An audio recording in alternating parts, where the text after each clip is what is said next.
I once hit rock bottom so hard, I felt like the ground cracked beneath me, like I was falling forever into darkness with no ladder to climb out. My addiction wasn't just a habit, it was a heavy chain wrapped tight around my mind and body, squeezing hope out of me day by day. But here's the crazy part. What saved me wasn't a miracle or some overnight fix. It was a cracked, battered notebook and a single question I asked myself every morning: what small step can I take today to heal? Imagine waking up every day feeling like your own worst enemy, your mind flooded with cravings, your heart heavy with regret, and your spirit whispering, "You're lost." I faced that storm daily. The obstacles weren't just physical withdrawal or the temptation to relapse. They were the invisible battles: shame, loneliness, and the haunting memories that replayed like a broken record. I remember nights staring at the ceiling, hands trembling, wondering if I could ever trust myself again. But instead of fighting that battle with brute force, I started listening to myself, to others, to the small signs around me. I realized healing wasn't about erasing the past. It was about learning to walk through the shadows without fear. Here's the strategy that changed everything. I began creating a map of my triggers and emotions. Every time a craving hit, I paused and wrote down exactly what I felt, where I was, who I was with, and what thoughts sparked the urge. Slowly, the patterns emerged like a hidden code. When temptation knocked, I wasn't powerless. I had a playbook. I replaced destructive habits with tiny acts of kindness toward myself. If I felt restless, I went for a walk and noticed the way sunlight spilled through the trees, how the air smelled after rain, how my breath felt steady and real. I learned to anchor myself in moments, turning simple awareness into armor against the chaos inside. But the biggest breakthrough came when I stopped hiding and started reaching out.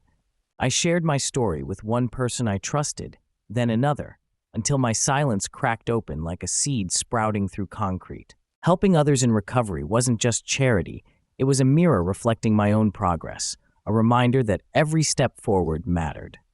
Now I guide others through their own darkness. Together, we use those same notebooks to map fears and victories, to celebrate small wins that feel monumental. We create rituals, morning questions, gratitude lists, mindful breaths that build resilience brick by brick. We turn pain into purpose. If you're watching this and feel trapped, remember, healing isn't a giant leap. It's a series of tiny steps, each one a thread weaving you back to yourself.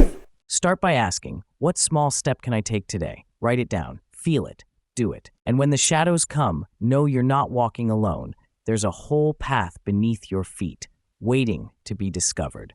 Recovery is not linear. There were days when I stumbled, when the weight of old habits threatened to pull me under again. In those moments, I reminded myself that setbacks weren't failures. They were part of the process, signals that something needed attention, a chance to adjust my approach rather than give up entirely. I learned to be patient with myself, to treat each misstep as a lesson rather than a defeat. The notebook became more than a journal. It was my confidant, my therapist, my compass. Sometimes I'd fill pages with raw emotions, tears soaking the ink, other times with gratitude lists that felt impossible but slowly grew genuine.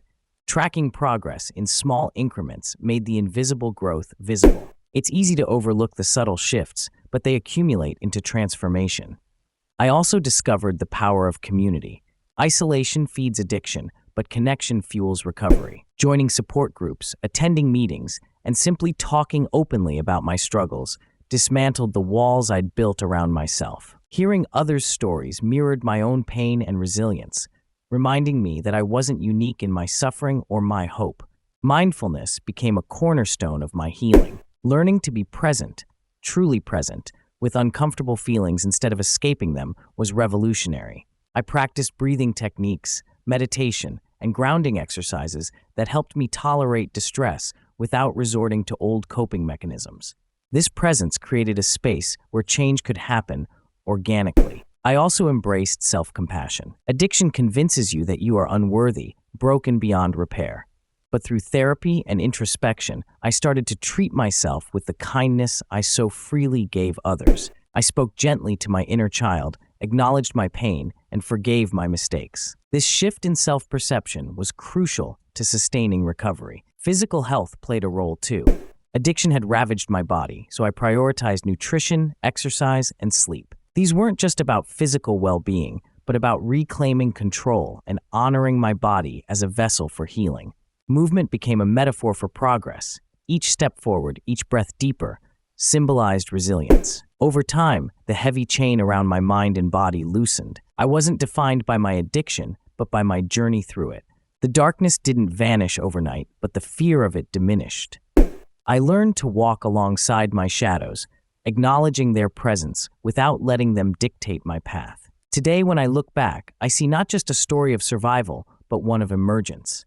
From the depths of despair rose a person capable of hope, love, and purpose. That transformation wasn't magic. It was the sum of countless tiny steps, each one chosen deliberately, each one a vote for life. If you're in the depths now, know this: you are not alone. The notebook, the question, the small steps, they are tools available to anyone willing to take them. Healing is messy, challenging, and deeply personal, but it is possible. You don't have to leap, you just have to move. So today, ask yourself again, what small step can I take today? Maybe it's writing a sentence, reaching out to someone, taking a deep breath, or simply getting out of bed. Whatever it is, honor it. Each small act of courage builds a foundation strong enough to support a new life. The path isn't always clear, and the shadows will visit. But with each step, the light grows. Keep going, keep believing, keep healing. Your story is still being written, and the next chapter holds more strength, more hope, and more possibility than you can imagine.